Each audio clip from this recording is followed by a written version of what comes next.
અહીંયા દીકરીઓ બેઠી છે, દીકરીઓ સરસ વાત કરું, મારે 4 દીકરીઓ છે, 2 મારી ને 2 મારા ભાઈની. મારો ભાઈ ગુજરી ગયો પણ અમે જોઈન્ટ ફેમિલીમાં રહીએ છીએ. તમને કહું છું જોઈન્ટ ફેમિલીમાં રહેજો, જે ભાઈનો ના થાય ને કોઈનો ના થાય, લખી રાખજો બોસ, ગમે તે થાય. અરે ચાલો ભાઈ થોડું કરી જશે તો ભાઈનું તો આપણે બીજો લઈ જાય કે તો ભાઈ છોડ લઈ જતો. આ ભાવના રાખજો. એટલે મોદી સાહેબ કહે છે કે વસુદેવ કુટુંબકમ.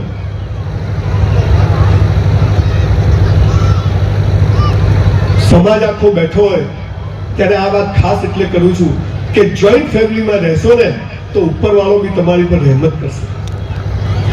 મા બાપની ખૂબ સેવા કરો. ખાસ દીકરીઓ તમને કહેતો તો વાત ભૂલી ગયો.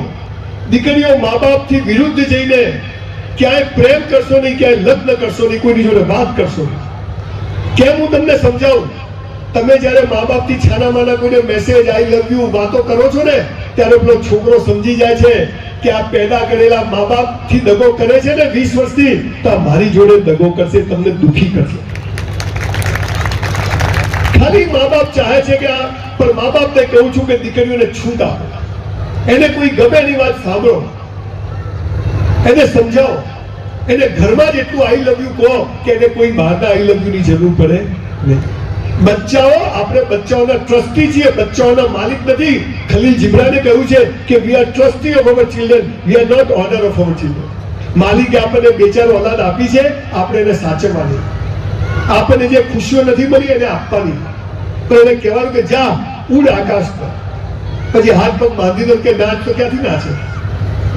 એટલે મા બાપની ખૂબ સેવા કરો. અને એક વાત તમને કહું સાહેબ, હું બધે કહું છું કે મુસલમાન સમાજ પાસેથી એક વાત શીખવા જેવી છે કે મુસલમાન સમાજનું એક પણ ઘરડા ઘર નથી દુનિયામાં ક્યાંય.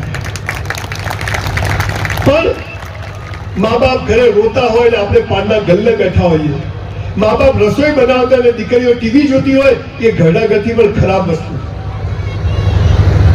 જે ઘરમાં મા બાપ સુખી, અને સાહેબ એક વાત કહું, દીકરીઓ દીકરાઓ બધાને, જે દિવસે તમારા મા બાપ એમ કહે કે મારો છોકરો મારી છોકરી, એટલે કહેવું પડે તો લોટરી.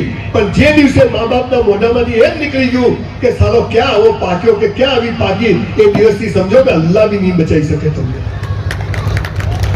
આ જે મા બાપની રૂહ કાપે છે ને એમાં અચ્છા કાપી જાય. એટલે મા બાપને કદી દુખી કરવાની. ઘરેથી નીકળો પગે લાગીને નીકળવું, ઘરમાં આવ્યા પગે લાગીને જવું, હાથ ચૂમીને તમારે જે હોય તો કોઈ લાગવું પગે, કોઈ અલ્લાહની એ ઝૂકવું ને. એ બીજા એક સેન્સમાં કીધું. પણ મા બાપને ઝૂકા તો ઝૂકે તો પેલી રિક્ષાને હેન્ડલ મારે આમ કર્યો અને સાલા ઝૂકજા પૂરા. જે મા બાપને ઝૂકે છે ને દુનિયામાં કોઈના બાપની તાકાત નથી કે એને ઝુકાઈ શકે સાહેબ, એટલી એનામાં તાકાત. હું કાલે પ્રોગ્રામમાં ગયો તો એકદમ બ્યુટીફુલ લેડી, સરસ સાડી, એકદમ રૂપાળા બેન આવીને મને પગે લાગે. હવે બધું બેન શું થયું, હમણાં હું કરીને બેને વાત કરતો. અરે કે સર કે હું કોઈ દિવસ મા બાપને પગે નથી લાગતી, પણ તમે મારા એકવાર મારી કોલેજમાં આવ્યા અને મેં તમારું લેક્ચર સાંભળ્યું, ત્યાંથી હું મા બાપને પગે, મારી મા તો રોઈ ગઈ કે હું પગે લાગી તો. અને કે ત્યાંથી હું આજે પગે લાગુ છું. આઈએસ ઓફિસરની વાઇફ થઈ ગઈ સાહેબ, તમે વિચાર કરો. અને કે આજે અમારા દીકરાઓ બી અમને પગે લાગી ગયા છે સાહેબ, કે આપની ખૂબ ખૂબ મારે કે તમને થેન્ક યુ કેવું. તમે લોકો ચાહો છો કે તમારા સમાજમાં હું બીજી કોઈ વાર આવું, એવું ચાહો છો? પ્રોમિસ આપું છું કે બોલાવશો તો વર્ષમાં એકવાર આવીશ ચોક્કસ. પણ આજે આ બાબુભાઈ ને આદમભાઈ આપણે જે મહેનત કરી છે, તો આજે તમે બધા મને પ્રોમિસ કરો તો આપણે 25,000 ની આવતી કે 50,000 રૂપિયા આપીને જઈશું. પણ આજથી પ્રોમિસ કરો કે આપણે આજથી મા બાપને ઝૂકીને ઘરમાંથી નીકળશું અને ઘરમાં આવીશું અને ઝૂકીને ઘરમાં આવીશું. એટલું કરી શકીએ? 2 હાથ ઊંચા કરો બધા. ચલો તો પછી પ્રોમિસ આપું કે આવીશ. 2 હાથ ઊંચા કરો છો ચાહતે કે મેં દુબારા આવું. ભૂલો ભલે બીજું બધું, મા બાપને ભૂલશો નહીં, અગણિત છે ઉપકાર એના, એને વિસરશો નહીં. ખૂબ ખૂબ આભાર. જો સાહેબ તમે પાછા આજે ઘરે જઈને પગે આમ લાગશો ને કે ક્યાં હેલા પૈસે નહીં દઉં, साला के वालिया वाल्मीकि नासी हो गया, कहीं भी सही नहीं करूं, अल्लाह सही नहीं चाहिए भाई, तेरा प्रेम चाहिए. साहेब माँ बाप ने झुकशो ने तो मंदिरों मस्जिदों में पूजा अर्चना नमाजों करवानी भी जरूर नहीं. माँ बाप खुश એટલે દુનિયા ખુશ થશે. હું તો બહુ આગળ કહું છું, ઘણા લોકોને હું ગમતો નથી, પણ ના ગમે કઈ નહીં, આપણે ના, આપણો ક્યાં ધંધો છે. પણ મા બાપને ખુશ રાખો. ઘણીવાર આંખમાં પાણી આવી જાય છે. એક માં 7000 વાર આપણો પીછવાડો ધોવે છે. કેટલી વાર? 7000 વાર આ પીછવાડો ધોવે છે રોજ. વર્ષમાં 300 વાર, 3000 વાર, 7000 વાર પીછવાડા ધોવે. એ બાપ ગમે ત્યાંથી પૈસા લાઈ સાલા આપણને સ્કૂલમાં ભણાવે અને આપણે બાપને એમ કે તમને ખબર ના પડે, આપણે માને એમ કે તું ચૂપ રહે. नर्क में भी दोजक में भी सारी जगह नहीं मिलेगी अपने को. એટલે આપને કહું છું કે મા બાપની ખૂબ સેવા કરજો. પૈસો તો ચખ મારીને આવશે. ક્યાંય નહીં કરો તો ચાલશે, નમાજો નહીં કરો, કુરાન નહીં, પણ મા બાપને ચૂકજો અને એમની ખુશીમાં મારી ખુશી. ભગવાન અલ્લાહ જમીન પર આવ્યો નથી અને મા બાપ બનાયા અને મા બાપથી આપણને પેદા કર્યા. તો આપણો ભગવાન કોણ? આપણો અલ્લાહ કોણ? આપણા મા બાપ. અને ત્યાંથી જ જન્નતનો રસ્તો છે કીધું છે. ચોથી વાત, પહેલી વાત જો હું છે ને 66 દિવસે જન્મેલો છું એટલે બધું પાકું કરાવી દઈશ. આજથી આપણે જે કરીશું એ બેસ્ટ કરીશું. એમાંનું પહેલું, આજે ખાવામાં કોઈની થાળીમાં એક દાણો એઠો નહીં હોય.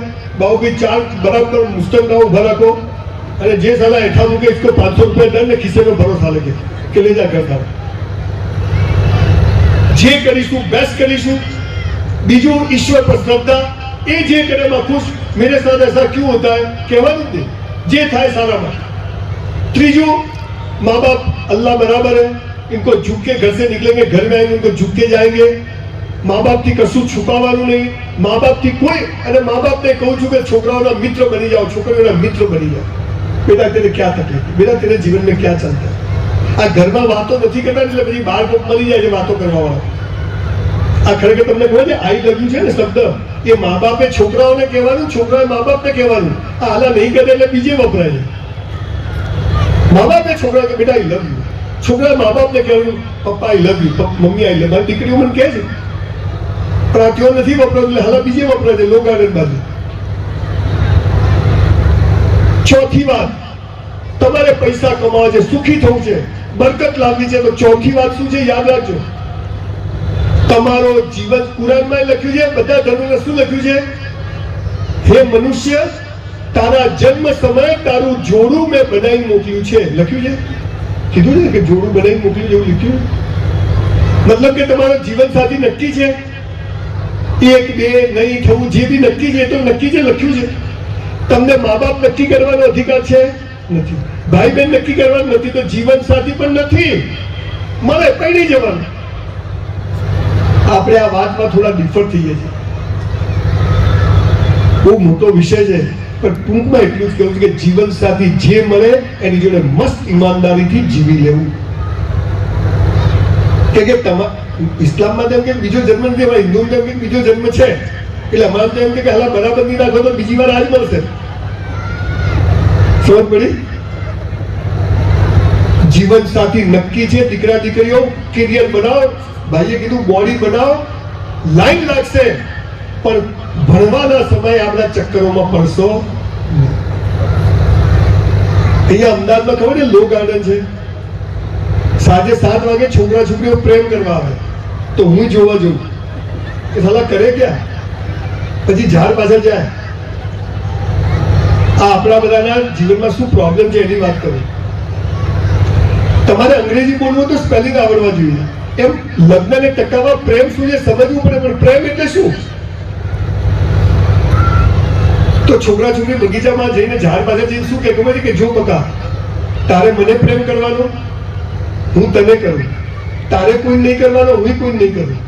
આ કેવી વાતથી બે વેપારી ભેગા થાય. તારે મને માલ વેચવાનો, હું તને વેચું. તારે કોઈ નહીં વેચવાનો, હું કોઈ નહીં વેચું. બહુ મોટો વિષય છે.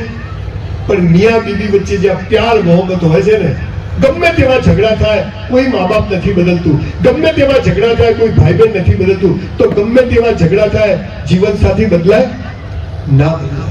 આ જો સમજ પડી જાય ને તો ઉપરવાળો પરવરદિગાર ખુશ. બહુ મોટો વિષય છે, એની ડેપ્થમાં નથી જવું, પણ જીવન સાથી નક્કી છે. તમને હસાવાની વાત કહી દઉં. મારી કોલેજમાં એક છોકરી બહુ રૂપાળી, મને બહુ જ ગમતી, પણ મારી સામે જોવે જ નહીં. હું કાળિયો ભટ્ટ હોટલમાં વેઇટરની નોકરી કરું ને પેલી હાલી બેંકમાં જોબ કરે, એના બાપા પાસે ફિયાર કરે, આપણી પાસે સાયકલ બી નહીં. પણ પહેલાથી આપણા સપના ઊંચા કરીને ભાઈએ કીધું એમ તો હું રોજ એની સામે જોઈ રહ્યું, એને સામે જોઈને આમ જ કરે. પછી એકવાર અમે તારંગા એક ગામ છે ત્યાં પ્રવાસ જતા હતા, તો બધા બસમાં ચડ્યા, તો હું ચડવા ગયો, મારો હાથે આમ ઘસાયો, આ મળી ગયો છોકરીને. તો મને તો સારો કરંટ આવ્યો જોરદાર. તો પેલી છોકરી કે દેખતો નથી, માપમાં રહે છે, હવે આમાં શું માપ, હવે અડી ગયું તો અડી ગયું. અમે બસમાં બેઠા, ભાઈઓ આ બાજુ, ભાઈઓ આ બાજુ, ભારત મારો દેશ છે.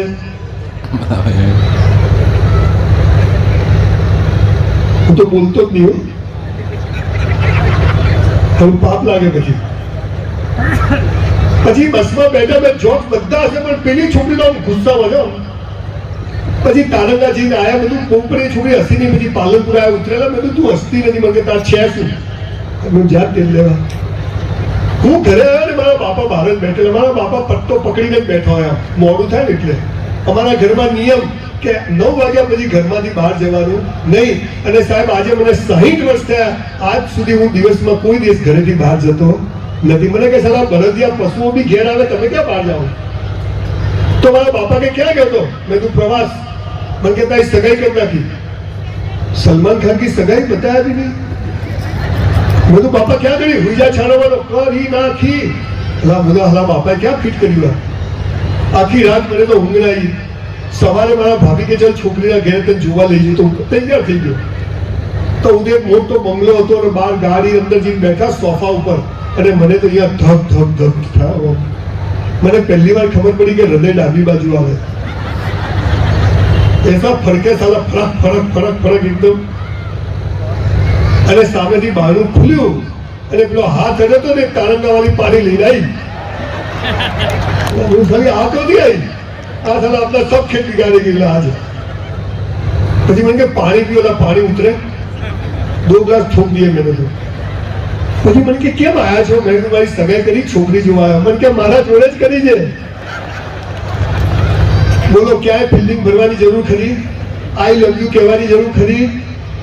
સાહેબ છેલ્લા 5 વર્ષમાં મેં 3000 લોકોને સુસાઇડ કરતા બચાયા છે, આત્મહત્યા કરતા બચાયા છે.